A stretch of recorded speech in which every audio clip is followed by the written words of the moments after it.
Hello दोस्तों, स्वागत है आप सभी का आज के इस लेक्चर में। आज हम देखेंगे सामान्य ज्ञान के टॉप 37 क्वेश्चंस। ये क्वेश्चंस रहेंगे आपके हिस्ट्री से, ज्योग्राफी से, पॉलिटी से, इकोनॉमिक के भी कुछ क्वेश्चंस हैं और साइंस के कुछ क्वेश्चन हैं। ठीक है, तो इन सभी विषयों को कवर करेंगे और ये आपके सभी जो भी शिक्षक भर्ती है उसके लिए महत्वपूर्ण होगा। तो वीडियो बहुत खास रहने वाली है।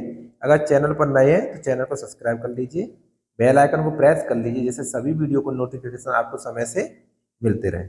चलो देखते हैं पहला क्वेश्चन। पहला क्वेश्चन हमारा, बुद्ध ने अपना प्रथम धर्म संदेश कहां पर दिया था? आप पहले इसका अपना आंसर बताओ और अपना आंसर भी लिख लो कौन सा है। ठीक है, इसके लिए सही आंसर होगा सारनाथ में। ठीक है, आप इस तरह से पहले का डी ऐसे लिख लिया करो। कितने क्वेश्चन सही गए वो मुझे आप लोग लास्ट में बताएंगे। ठीक है, जिससे पता चलेगा आपकी तैयारी कैसी है और आपको कितनी और तैयारी करने की जरूरत है। ठीक है, चलिए। आर्थिक अपक्षय सिद्धांत के प्रवर्तक कौन थे?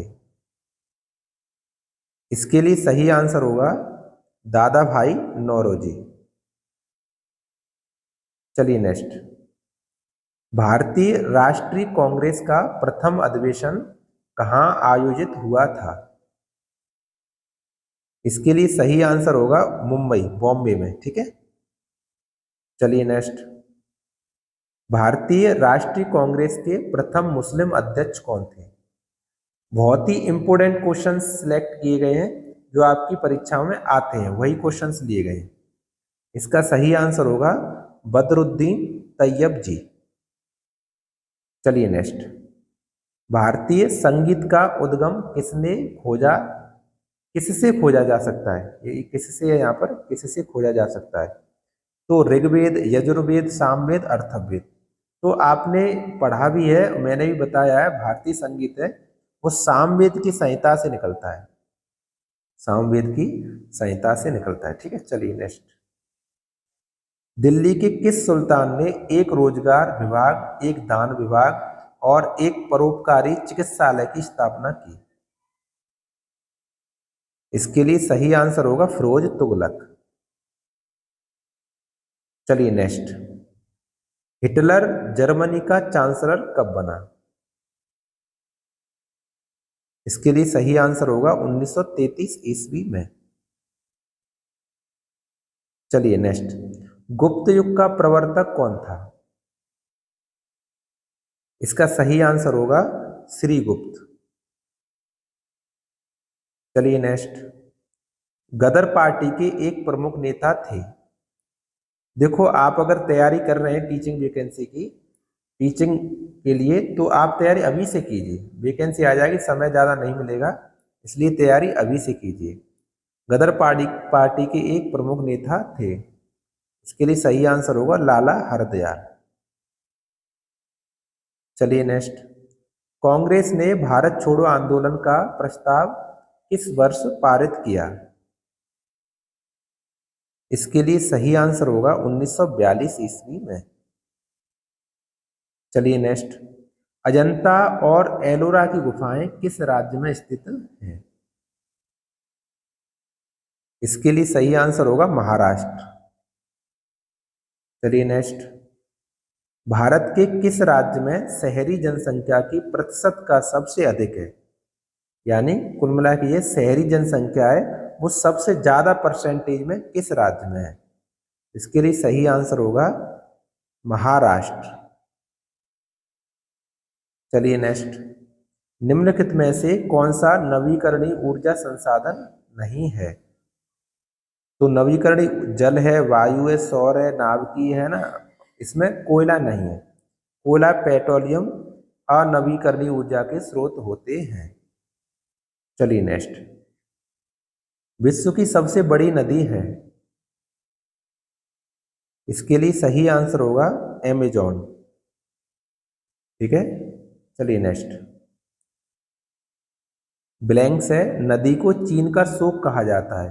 किस नदी को चीन का शोक कहा जाता है? हुआंगो, बुकियांग, तुंग, तंग, है ना, इन में से किसको नदी चीन का शोक कहा जाता है? इसका सही आंसर होगा हुआंगो नदी।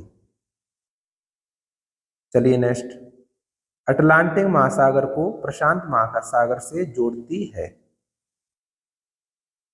इसके लिए सही आंसर होगा पनामा नहर। ठीक है, चलिए नेक्स्ट, कपास की पैदावार में अच्छी होती है किस में? काली मिट्टी में, जलोढ़ मिट्टी में, रेतीली मिट्टी में, दोमट मिट्टी में। इसके लिए सही आंसर होगा काली मिट्टी में। चलिए नेक्स्ट, विश्व में अभ्रक का सबसे बड़ा भंडार देश में है, यानी भारत देश में। इसके लिए सही आंसर क्या होगा? भारत देश में अभ्रक का सबसे बड़ा भंडार है। अभ्रक का सबसे बड़ा भंडार कहाँ पर है? भारत देश में। चलिए नेक्स्ट, उत्पादन शुल्क लगाया जाता है, किस पर लगाया जाता है? उत्पादन पर लगाया जाता है, बिक्री पर लगाया जाता है, आयात पर या निर्यात पर? इसके लिए सही आंसर होगा उत्पादन पर ही उत्पादन शुल्क लगाया जाता है। ठीक है, चलिए नेक्स्ट, बांदीपुर वन्य जीव अभ्यारण्य कहाँ स्थित है? तो इसके लिए सही आंसर होगा कर्नाटक। चलिए नेक्स्ट, समुद्र की गहराई द्वारा मालूम की जा सकती है। ऑप्शन है सोनार, रेडार, डॉपलर, मेंजर। समुद्र की गहराई है वो सोनार के द्वारा ज्ञात की जा सकती है। चलिए नेक्स्ट, भारतीय नागरिकों के मौलिक अधिकार किसमें दिए गए हैं? संविधान की 7वीं अनुसूची में, संविधान के भाग 3 में, संविधान के भाग 4 में, संविधान की 9वीं अनुसूची में। इसके लिए सही आंसर होगा संविधान के भाग 3 में। ठीक है, चलिए नेक्स्ट, संसद के दोनों सदनों की बैठकों का सभापति कौन होता है? इसके लिए ऑप्शन है प्रधानमंत्री, राष्ट्रपति, लोकसभा अध्यक्ष, उपराष्ट्रपति। इसके लिए सही आंसर होगा वो होगा लोकसभा अध्यक्ष। चलिए नेक्स्ट, लोकसभा की बैठक के लिए कम से कम कितने सदस्यों का कोरम होना चाहिए? ऑप्शन है इसके लिए 50 सदस्य, कुल सदस्यों का 1/4, कुल सदस्यों के 1/10 और 100 सदस्य। तो इसके लिए सही आंसर होगा जो कोरम होता है, कोरम कुल सदस्यों का 1/10 भाग होता है। ये अच्छे से याद कर लीजिए। ठीक है, चलिए नेक्स्ट, कौटिल्य का अर्थशास्त्र किस विषय से संबंधित है? ऑप्शन है इसके लिए वाणिज्य, गणित, अर्थव्यवस्था, राजनीति। इसके लिए सही आंसर होगा राजनीति। ठीक है, चलिए नेक्स्ट, भारतवर्ष में मताधिकार की आयु किस ढंग से 21 वर्ष से घटाकर 18 वर्ष की गई? तो राष्ट्रपति के अध्यादेश द्वारा, संवैधानिक संशोधन द्वारा, कार्यपालक आदेश द्वारा या संसदीय विधान द्वारा? इसके लिए सही आंसर होगा संवैधानिक संशोधन के द्वारा। ठीक है, चलिए नेक्स्ट, वित्त आयोग क्या है? स्थायी निकाय है, वार्षिक निकाय है या फिर त्रिवार्षिक है, पंचवार्षिक है? तो वित्त आयोग पंचवर्षीय निकाय है। ठीक है, चलिए नेक्स्ट, भारत का संविधान देश को किस रूप में वर्णित करता है? राज्यों का संघ, महासंघ, एकात्मक संघ राज्य और राज्य मंडल। तो इसके लिए सही आंसर होगा राज्यों का संघ, राज्यों का संघ। ठीक है, चलिए नेक्स्ट, समवर्ती सूची में लिखे विषयों पर, ये लिखा है, लिखी है यहाँ पर, विषयों पर अधिनियम बनाने का अधिकार किसके पास होता है? देखो, समवर्ती सूची की बात हुई है तो राज्य संघ दोनों ही इस पर अपने क्या कहते हैं नियम बना सकते हैं। इसके लिए सही आंसर होगा राज्य और संघ। ठीक है, चलिए नेक्स्ट, किसी विशेष दिन लोकसभा में अधिकतम कितने तारांकित प्रश्न, ये देखो तारांकित प्रश्न पूछे जा सकते हैं? तो इनकी संख्या होती है 20, अधिकतम, ज्यादा ज्यादा 20 पूछे जा सकते हैं। ठीक है, चलिए नेक्स्ट, सबसे भारी रेडियो सक्रिय तत्व अंत्य रूप से परिवर्तित होता है। ये जो रेडियो सक्रिय तत्व है परिवर्तित होता होता होता होता सीसा पर जाकर रुक जाता है। ठीक है, चलिए नेक्स्ट, भारत के लिए अत्यंत उपयुक्त अपारंपरिक ऊर्जा के स्रोत, अपारंपरिक बताया यानी नवीकरणीय ऊर्जा के स्रोत, ठीक है, इसे माना जाता है। तो इसके लिए सही आंसर होगा नाभिकीय ऊर्जा। क्या है? नाभिकीय ऊर्जा। चलिए नेक्स्ट, किस फ़ारेनहाइट पर सेल्सियस का मान बराबर होता है? सेल्सियस, डिग्री सेल्सियस और डिग्री फ़ारेनहाइट दोनों किस पर बराबर होते हैं? -40 डिग्री फ़ारेनहाइट पर बराबर होते हैं। ठीक है ना? इसका सही आंसर होगा -40 डिग्री फ़ारेनहाइट। दोनों का टेम्परेचर क्या होता है? बराबर होता है। ठीक है, चलिए नेक्स्ट, कणों के द्वारा हीट ट्रांसफर की क्रिया को कहते हैं? कणों के द्वारा जो हीट ट्रांसफर है उसको कहते हैं रेडिएशन।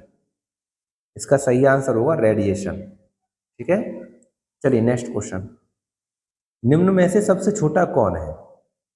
तो ऑप्शन है इसके लिए अणु, परमाणु, इलेक्ट्रॉन, प्रोटॉन।